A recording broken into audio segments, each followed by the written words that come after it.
Hello everyone. आज की इस वीडियो में हम क्लास 10th साइंस के first chapter chemical reactions and equations की फर्स्ट एक्टिविटी 1.1 को पढ़ेंगे और इससे रिलेटेड जैसे क्वेश्चंस पूछे जाते हैं उनको डिस्कस करेंगे। तो सबसे पहले हम एक्टिविटी को रीड करते हैं। This activity needs the teacher assistance. It would be better if student wear suitable eye glasses. हमें इस एक्टिविटी को परफॉर्म करने के दौरान टीचर की हेल्प लेने को कहा गया है और आई ग्लासेस पहनने को कहा गया है। अभी हम जानेंगे कि हमसे आई ग्लासेस पहनने के लिए कहा क्यों गया है। पहले हम इस एक्टिविटी को पढ़ते हैं। Clean a magnesium ribbon about 3 to 4 centimetre long bye rubbing it with sand paper. अब हमें एक मैग्नीशियम रिबन लेना है लगभग 3 से 4 सेंटीमीटर का और उसको सैंड पेपर से क्लीन करना है। Hold it with a pair of tongs.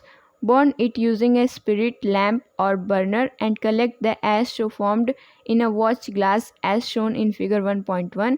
Burn magnesium ribbon keeping it away as far as possible from your eyes. अब हमें इस मैग्नीशियम रिबन को पेयर ऑफ टोंग्स की हेल्प से बर्नर से बर्न करना है और इससे जो एशेस निकलते हैं उनको एक वॉच ग्लास में कलेक्ट करना है। फिर हमसे कहा गया है कि ये एक्टिविटी परफॉर्म करने के दौरान जब मैग्नीशियम जल रहा होगा तब हमको इससे अपनी आंखों से जितना दूर हो सके उतना दूर रखना है। What do you observe. अब हमें इसका ऑब्जर्वेशन बताना है। तो जब हम मैग्नीशियम को बर्न करते हैं तो वो एयर में प्रेजेंट ऑक्सीजन के साथ रिएक्ट करता है और उसके बाद एक नए प्रोडक्ट मैग्नीशियम ऑक्साइड का फॉर्मेशन करता है। अब आते हैं इसके क्वेश्चंस पे। पहला क्वेश्चन है why magnesium ribbon is clean before burning. Activity में हमें मैग्नीशियम रिबन को पहले क्लीन करने के लिए बोला गया था। ऐसा क्यों बोला जाता है? क्योंकि जब मैग्नीशियम एयर के कांटेक्ट में आता है तो वो एयर में प्रेजेंट ऑक्सीजन के साथ रिएक्ट करके एक मैग्नीशियम ऑक्साइड की लेयर बना लेता है और इसी लेयर को रिमूव करने के लिए हमने मैग्नीशियम रिबन को क्लीन करना होता है क्योंकि अच्छे से कंबसन हो सके, यानी अच्छे से बर्निंग हो सके। तो हम मैग्नीशियम रिबन को क्लीन इसीलिए करते हैं ताकि हम उस पर मौजूद मैग्नीशियम ऑक्साइड की लेयर को हटा सकें। अब सेकेंड क्वेश्चन आता है which type of chemical reaction is this. ये कौन सा केमिकल रिएक्शन है? पहले हम इसका केमिकल इक्वेशन लिख लेते हैं। मैग्नीशियम ऑक्सीजन के साथ रिएक्ट करके मैग्नीशियम ऑक्साइड का फॉर्मेशन करता है। अब इसे बैलेंस करते हैं। ये मैग्नीशियम इधर एक था, इधर एक था, ऑक्सीजन इधर 2 था और इधर 1 ही था, तो इधर हमने ऑक्सीजन 2 बनाने के लिए 2 लिखा। अब जैसे ही हमने 2 लिखा तो इधर मैग्नीशियम भी 2 हो गया, तो इस साइड बैलेंस करने के लिए हमने इधर भी 2 लिखा। अब ये इक्वेशन बैलेंस्ड है। अब पूछ रहा है हमसे कि विच type of chemical reaction is this. ये जो केमिकल रिएक्शन है ये किस तरह के केमिकल रिएक्शन है?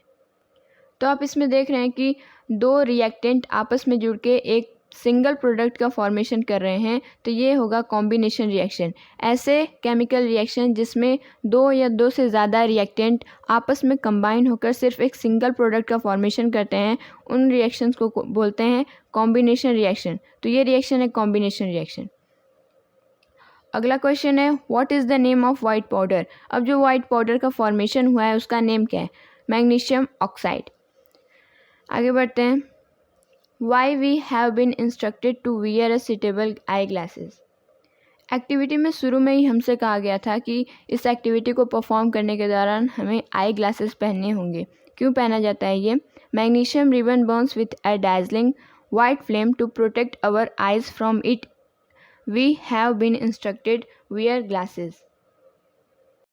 ऐसा इसलिए कि मैग्नीशियम रिबन एक डैज़लिंग वाइट फ्लेम के साथ बर्न होता है जो कि हमारी आंखों के लिए हार्मफुल हो सकते हैं। इसीलिए अपनी आंखों को प्रोटेक्ट करने के लिए हमें आई ग्लासेस पहनने के लिए बोला गया है।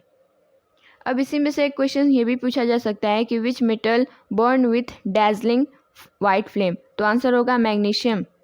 अब आगे बढ़ते हैं। लास्ट क्वेश्चन है which type of oxide magnesium oxide is. आप इसके बारे में चैप्टर 2 में पढ़ेंगे, लेकिन इस क्वेश्चन को हम इसी में डिस्कस कर लेते हैं कि कौन सा ऑक्साइड है मैग्नीशियम ऑक्साइड। तो जो मेटल के ऑक्साइड होते हैं वो नेचर में बेसिक होते हैं और जो नॉन मेटेलिक ऑक्साइड्स होते हैं वो नेचर में एसिडिक होते हैं। तो मैग्नीशियम ऑक्साइड एक मेटेलिक ऑक्साइड है, इसलिए यह नेचर में बेसिक होगा। तो magnesium oxides are basic in nature. Okay, छोटी सी एक्टिविटी थी ये। आई होप आपको ये एक्टिविटी और ये क्वेश्चंस अच्छे से समझ में आए होंगे। Thank you.